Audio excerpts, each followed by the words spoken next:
올해는 예수님께서 십자가상에서의 하신 7말씀을 고난주간 한 주간 동안 살펴보았고, 또 부활주간에는 또 우리의 삶에 필요한 주님을 따라가는 삶의 자세, 또 우리의 삶의 부활이 어떻게 체험되어야 되는지에 대한 말씀을 나누었습니다. 아버지여, 저들을 사하여 주옵소서. 저들이 하는 일을 알지 못함이니이다. 십자가에 못 박히시면서도 배반하고 또 십자가에 못 박는 저들을 향하여 하나님 아버지께 용서를 구하는 예수님의 그 모습을 우리가 볼 수 있었습니다. 참된 용서의 길이 어떤 길인가를 우리에게 보여주었습니다. 우리가 그들을 축복하고 또 용서하고 기도해 줘야 되지만 우린 인간이기에 용서의 한계가 때로는 느껴지기도 합니다만은 우리가 어디까지 가야 되는지 한번 한 발자국 더 앞으로 나가보려고 노력을 했습니다. 오늘 내가 나와 함께 낙원에 있으리라. 양쪽에 있는 강도 흉악자들 가운데 한 명은 완악했지만 한 명은 마지막 순간에 주님의 구원을 바랐습니다. 오늘 내가 나와 함께 낙원에 있으리라. 끝까지 전도의 삶을 실천하시는 주님의 그 영혼을 바라보면서 또 우리 사랑하는 가족과 이웃 가운데 주님 알지 못한 이들 마지막 순간까지라도 주님이 그들을 놓지 않기를 간절히 우리가 기도해 왔습니다. 여자의 보소서 아들이니이다. 보라 내 어머니라. 마지막 고통의 순간까지도 효도의 길을 잃지 않았던 예수 그리스도, 그리고 그 제자에게 그 어머니를 맡기는 예수님의 모습을 우리가 보았습니다. 엘리 엘리 라마 사박다니, 나의 하나님 어찌하여 나를 버리셨나이까. 이것은 무엇일까? 하나님의 단순한 외면이 아니라 하나님의 버림이었다라고 하는 거죠. 하나님의 저주였습니다. 그 하나님의 버림과 하나님의 저주는 바로 우리의 죄 때문이었습니다. 우리를 구원하시기 위해 하나님 아버지의 저주까지, 어찌하여 나를 버리셨나이까, 하나님의 버림까지 받으면서까지 십자가를 지신 예수 그리스도를 다시 한번 마음속 깊이 새기는 시간들이 되었습니다. 내가 목마르다. 이 말은 예수님이 참 인간으로서의 모습을 우리에게 보여주고요. 그리고 인자로서의 삶을 사셨음을 알 수 있습니다. 그리고 이 말씀은 십자가에 처음 못 박히실 때 모략을 탄 포도주, 즉 마취와 수면제 역할을 하는 것을 거부하신 주님이 마지막 순간까지 못 참는 것이 아니라 참을 수 있었지만 그 사람들에게, 즉 성경의 성취를 위해서 마지막 그 스펀지에 그 포도주를 대어서 입가에 댄 그 삶을 통해서 하나님의 종으로서 마지막까지 하나님의 말씀을 성취하려고 하는 예수님의 모습을 우리가 볼 수 있었습니다. 그리고 다 이루었다라는 말씀, 6번째 말씀을 같이 나눴었죠. 이것은 예언의 성취요, 그리고 율법의 성취요, 그리고 우리의 구원을 완전케 하셨습니다. 예수님의 구원은 0.0001% 부족함이 없습니다. 완전한 구원이고 그리고 온전한 구원인 줄로 믿습니다. 그리고 아버지여, 내 영혼을 아버지의 손에 부탁하나이다. 숨이 끊어지는 그 고통의 마지막 그 클라이막스에서도 마지막까지 주님의 임재를 확신했다는 거죠. 그리고 마지막까지 주님과의 교제를 놓지 않으셨으며 우리에게 영혼의 가치를 보여주셨습니다. 수많은 사람들이 세상 끝 순간까지 그 영혼의 가치를 알지 못하고 살아가지만 내 영혼을 아버지의 손에 부탁하나이다. 그 영혼의 가치를 우리에게 보여주신 줄로 믿습니다. 자, 오늘 사도행전 1장의 말씀을 같이 읽었습니다. 읽어주셨는데, 예수님께서 십자가에 못 박혀 돌아가시고 사흘 만에 부활하시고 이 땅에 40일 동안이나 계셨어요. 바로 올라가시지 않고. 40일 동안 뭐 하셨나 봤더니 사도행전 1장이니까 하나님 나라의 일을 전파하셨다라고 말씀을 하고 있습니다. 하나님 나라의 일은 무엇일까? 하나님의 일은 무엇일까? 종합적으로 볼 때 모든 족속으로 제자를 삼아 아버지와 아들과 성령의 이름으로 제자를 삼고 그들을 구원하는 것, 그리고 가르치는 것, 이것이 예수님의 참 제자로 만들어가는 것이 우리의 하나님 나라의 일이었음을 알 수 있습니다. 모든 사람들을 어떻게든지 구원하려고 하는 것이죠. 그럼 이를 위해서 주님이 우리들에게 주신 것이 무엇이냐면 바로 성령을 약속하시고 성령을 주신 줄로 믿습니다. 그 성령을 주심으로 그리고 권능을 받음으로써 증인의 삶을 통해서 모든 족속을 제자로 삼을 수 있다라고 하는 것이 바로 우리 교회에 주신 하나님의 축복입니다. 오늘 8절 말씀을 다시 한번 읽겠습니다. 8절 말씀 시작. 오직 성령이 너희에게 임하시면 너희가 권능을 받고 예루살렘과 온 유대와 사마리아와 땅끝까지 이르러 내 증인이 되리라 하시니라. 아멘. 그렇습니다. 이 주님의 일을 위해서 우리에게 권능을 주셨습니다. 어떤 무기가 아니라 우리에게 주신 가장 큰 무기는 바로 성령인 줄로 믿습니다. 그래서 이 시대는 성령의 시대입니다. 성령의 시대란 성령이 하나님과 예수님보다 앞선다는 것이 아니라 인간의 구원을 위해서 하나님은 인간의 구원을 계획하십니다. 그리고 이러한 인간의 구원을 예수 그리스도는 실행해 가시는 것이죠. 그리고 마지막 시대에 이 인간의 구원을 성령님께서 완성해 가시는 것을 의미합니다. 성령을 통해서 우리가 받을 수 있는 것은 두 가지입니다. 그 성령을 주심으로 우리는 권능을 받습니다. 따라서 하겠습니다. 권능을 받습니다. 권능이라는 헬라어는 듀나미스입니다. 이 듀나미스라고 하는 단어는 영어로 다이너마이트가 되었습니다. 힘과 세력을 의미합니다. 폭발적인 능력을 의미합니다. 이건 사람의 능력이 아닌 하나님이 주시는 하나님의 힘, 하나님의 권능, 하나님의 능력, 하나님의 권세입니다. 인격적이면서도 초인간적인 능력을 의미합니다. 마귀의 영을 받으면, 즉 귀신이 쓰이면, 귀신을 받으면 귀신의 힘을 발휘한다고 하죠. 마찬가지로 성령을 받으면 하나님의 신이 임해서 하나님의 능력을 받게 되는 줄로 믿습니다. 그래서 사람이 할 수 있는 힘이 아니라 하나님이 주시는 권능을 받게 되는 것입니다. 그럼 여러분들도 이러한 성령의 권능을 충만하게 받기를 소망합니다. 사실은 예수 그리스도를 믿는 모든 사람들은 죄사함을 받고 예수 그리스도를 믿고 세례를 받음으로 성령을 선물로 받습니다. 하지만 사람인지라 그 성령이 우리 안에 내주하시고 성령이 내 안에 주인으로 계시지만 성령이 모두가 충만한 것은 아닙니다. 그래서 바울이 말하기를 술 취하지 말라, 이는 방탕한 것이니 오직 성령의 충만함을 받으라 그랬습니다. 우리는 날마다 계속해서 성령의 충만함 속에 있어야 합니다. 처음 주님을 만났을 때 전도자의 삶을 살겠다라고 얘기합니다. 그래서 예수천당 불신지옥 외치면서 전철까지 버스 안까지 하면서 남의 이목을 거스르면서까지도 복음을 전했던 것은 성령이 흘러 넘쳤기 때문입니다. 차고 넘치니까 남의 이목이 중요한 것이 아닙니다. 예수를 자랑하는 것이 귀한 거죠. 그러나 항상 그 사람이 그 상태에 있는 것은 아니라는 것이죠. 때로는 부족한 삶을 살 수 있습니다. 성령이 메마른 삶, 바닥을 치는 삶도 살 수가 있는 것이죠.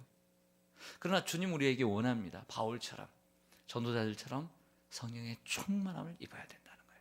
성령의 충만함을 입을 때 주님께서 그 영혼을 통해서 사람들을 주께 돌아오게 하는 줄로 믿습니다. 둘째는 증인이 된다고 했습니다. 따라서 하겠습니다. 성령을 받으면 권능을 받고 증인이 된다. 증인이란 목격자를 의미하는 것이죠. 들었다 그리고 보았다라고 하는 것입니다. 무엇의 목격자입니까? 예수님의 십자가와 부활의 목격자를 의미합니다. 우리는 사실 2000년 전에 예수님께서 십자가에 못 박혀 죽으시고 그리고 부활하신 것을 보았습니까? 안 보았습니까? 안 보았습니다. 그러면 증인이 아니네요. 여러분, 세상의 모든 것들을 보았다고 해서 다 증인이 됩니까? 주님이 도마에게 말씀하십니까? 이렇게 말씀하십니다. 내가 본 거로 믿느냐? 보지 않고 믿는 자가 더 복이 있도다. 이게 증인인 것이죠. 참된 증인은 보았다고 하는 것이 아닙니다. 세상에 있는 모든 것들 여러분들이 다 보았다고 믿습니까? 그렇지 않아요. 안 봤음에도 불구하고 확신 있게 살아가는 사람이 얼마나 많이 있습니까? 신문지사를 통해서, 매체를 통해서 직접 그것이 꿈인 건지 어떻게 합니까? 합성한 건지 어떻게 합니까? 그런데 다 믿어요. 그게 증인이라고 얘기합니다. 우리가 세상에 있는 것들을 다 경험할 수는 없습니다. 우리의 삶의 환경은 아주 협소합니다. 짧은 24시간 안에 우리가 살아가는 행동 반경은 좁습니다. 그 속에서 세상의 모든 것들을 어떻게 다 경험할 수 있습니까? 하지만 다 보았다고 믿는 것이 아닙니다. 안 보았어도 믿는 것입니다. 안 보고 믿는 자가 더욱더 복된 자인 줄로 믿습니다. 그럼 우리는 초대교회 때보다 예수님의 제자들보다 그때 예수님을 본 사람들보다 더욱더 복된 자임을 기억하시기를 바랍니다. 성령을 받게 되고 성령의 충만을 받은 성도들의 가장 뚜렷한 특징은 바로 증인이 되는 것입니다. 증인이라는 헬라어는 마르투스입니다. 이러한 마르투스에서 마터라고 하는 순교자라고 하는 영어 단어가 나왔습니다. 그리스도인은 성령을 받은 사람을 의미하고 예수의 증인으로 사는 사람들을 가리킵니다. 그 증인의 무대는 예루살렘에서 사마리아로, 그리고 유대에서 사마리아로 땅끝까지, 사랑하는 내 가족에, 그리고 내 가족에게 머물지 않고 내 이웃에게, 그는 내 나라, 그리고 우리의 원수에게도, 그리고 세계 땅끝까지도 증인의 삶을 살게 되는 줄로 믿습니다. 여러분들에게도 삶의 어떤 증인의, 즉 전도의 폭이, 또 신앙의 폭이 넓어지기를 주님의 이름으로 간절히 소망합니다. 자, 적용을 좀 해보겠습니다. 그렇다면 우리가 어떻게 하면 예수의 증인으로 살 수 있을까요? 이제는 고난주간도 끝나고 부활주간, 첫 주간을 마치면서 우리가 살아가는데, 이제 교회의 원력을 보면 1월 달에 주연절이 있습니다. 주님이 이 땅에 오시는 거죠. 현현하시는 모습을 보여줍니다. 그리고 고난의 삶을 사셨습니다. 그리고 부활하셨습니다. 부활주간 7주간을 보냅니다. 그리고 남은 반년 이상이 바로 성령 강림주간입니다. 성령의 시대라는 거죠. 우리가 성령을 받고 주님의 증인의 삶을 살아야 될 줄로 믿습니다. 그렇다면 예수님의 증인은 어떻게 사는 것일까요? 한마디로 예수님을 사랑하고 그리고 자랑하며 사는 삶인 줄로 믿습니다. 예수님이 어떤 분이죠? 우리를 위해서 십자가의 고난을 받으시고 그리고 고통을, 그 십자가의 무거운 짐을 홀로 다 지신 분이십니다. 네. 그분을 우리가 사랑해야 되죠. 그리고 자랑해야 되죠. 한 가지 물을게요. 여러분, 우리 사람은 뭔가를 사랑하며 살아갑니다. 그리고 자랑하려고 하는 그런 프라이드도 있어야 합니다. 그래야 사람이 어떤 자존감이 높아가는 것이죠. 여러분, 살아가면서 뭔가를 자랑하고 싶어요? 아니면 자랑할 것도 없이 살아가고 싶어요? 자랑하고 싶죠.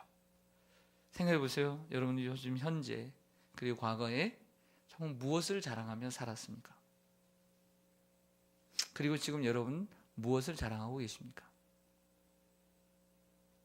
아마 돈을 많이 쌓아놓고 산 사람, 서울에서 누가 돈이 제일 많을 것 같아요? 네. 제가 그분의 책을 어떤 분이 선물해 줘가지고 제가 읽고 있는데, 여러분, 물질이 많은 사람은 뭘 자랑하고 싶을까요? 네, 저 어려운 질문 드리는 게 아닌데, 돈이 많은 사람은 뭘 자랑하고 싶을까요? 돈 많은 거 자랑하고 싶어요. 한번 그렇게 좀 자랑하고 살고 싶죠? 네. 여러분들 가방끈이 길고 좀 많이 배운 사람은 그거 자랑하고 싶어해요. 네. 남자들은 보통 뭐 자랑하고 싶어요 할까요? 여러분들 남편들 뭐 자랑하며 사는 것 같아요? 네? 네, 힘자랑. 네, 그렇군요. 그 집안은 좀 그런가 보네요. 네. 남자들은 이게 젊은 사람들이 이게 차를 자랑하려고 합니다. 차를, 좋은 차를 타고 다니면서 사람들에게 이제 보여주려고 하는 자랑이 있어요. 새 집을 사면 집 자랑을 하고 싶어요. 여자분들은 뭐 자랑하고 싶죠? 네, 꾸미는 거 자랑하려고 그래요. 네, 좋은 옷을 사면 사람들 앞에 일부러 탁 가죠. 향수만 하나 뿌려도 내 향수 향이 이렇다. 보석을 차면 어때요? 좋은 보석이 있으면 귀걸이, 목걸이, 그리고 또 반지 자랑하고 싶어요.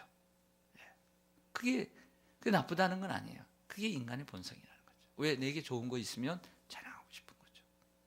자식이 잘났으면 자식을 자랑하고 싶죠. 손주 예쁘면 자랑하고 싶죠.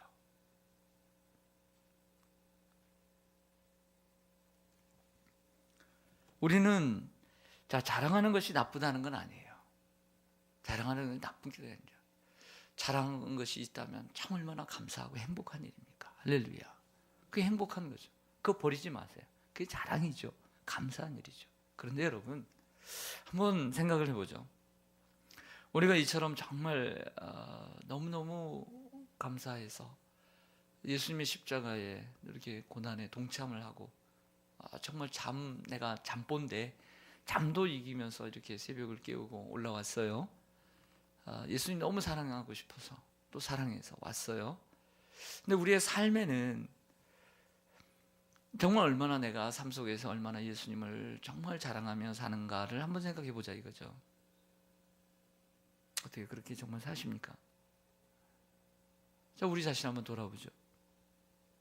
여러분들이 정말 자랑하는 것, 돈 자랑, 쌓아놓은 명예 자랑, 뭐 명함 하나 만들면 자랑하고 싶은 것 많겠죠. 쌓는 거 어떻게 어렵게 쌓았습니까? 그 명함, 그 직함들 많이 어렵게 쌓은 겁니다. 정성이 들여있고 돈 들여가서 그 쌓인 거죠. 자랑하고 싶죠. 그 보석 얼마나 귀합니까? 어렵게 얻은 겁니다. 자식 어떻게 키웠습니까? 자랑할 만하죠. 근데 여러분, 우리가 입을 열면 많은 자랑들을 하며 살지 않습니까? 근데 그 중에서 여러분들의 그 많은 자랑 가운데 예수님의 자랑은 정말 얼마나 우리가 자랑하는지 한번 생각해 보자는 거죠. 자, 그러한 결과물 가운데서 그렇다면 우리가 좀 판단을 좀 해보자 이거예요. 판단을 해보자는 거죠.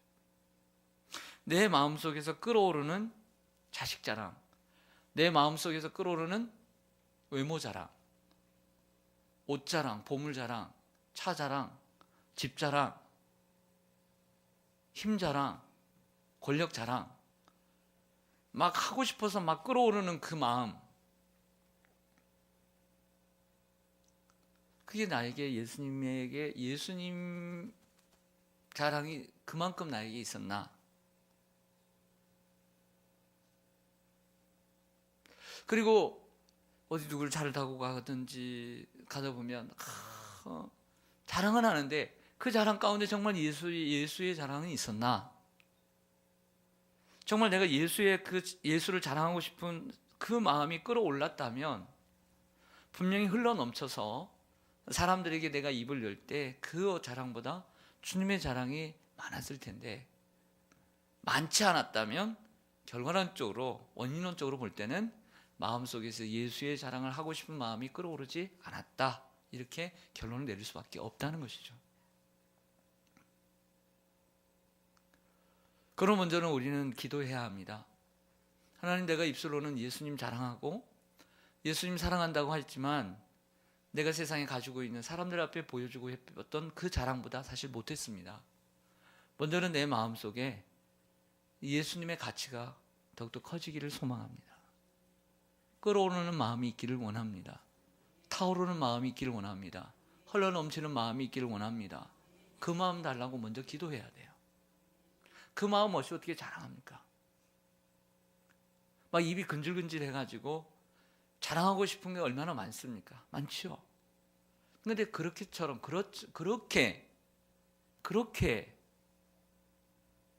예수님을 자랑하고 싶어서 입이 간질간질한 일은 얼마나 있는가를 돌아볼 때 참 부끄럽다는 것이죠. 그러면서 우리가 정말 예수님 제일 사랑한다라고 말할 수 있을까? 라고 하는 것입니다. 그렇게 귀감이 되는 분이 있습니다. 많이 있죠. 하지만 성경을 통해서 우리에게 귀감이 되는 분은 누굴까요? 그것은 사도 바울이죠. 사도 바울을 빼놓고 그렇게 자랑할 수가 없습니다.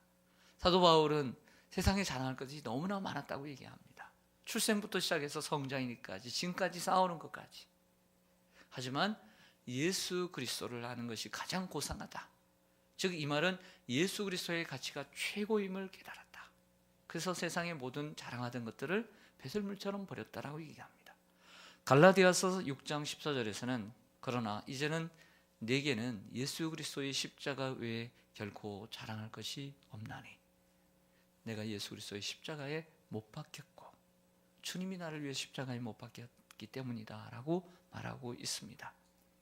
우리가 이러한 자리까지 나아가는 성도가 되었으면 합니다.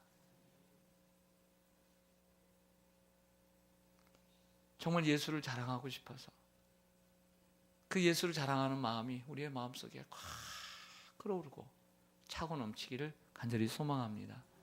그래서 예수를 사랑하고 예수를 마음껏 자랑하는 우리 성도님들 한 분 한 분이 되시기를 주님의 이름으로 간절히 축원합니다. 아멘. 기도하겠습니다.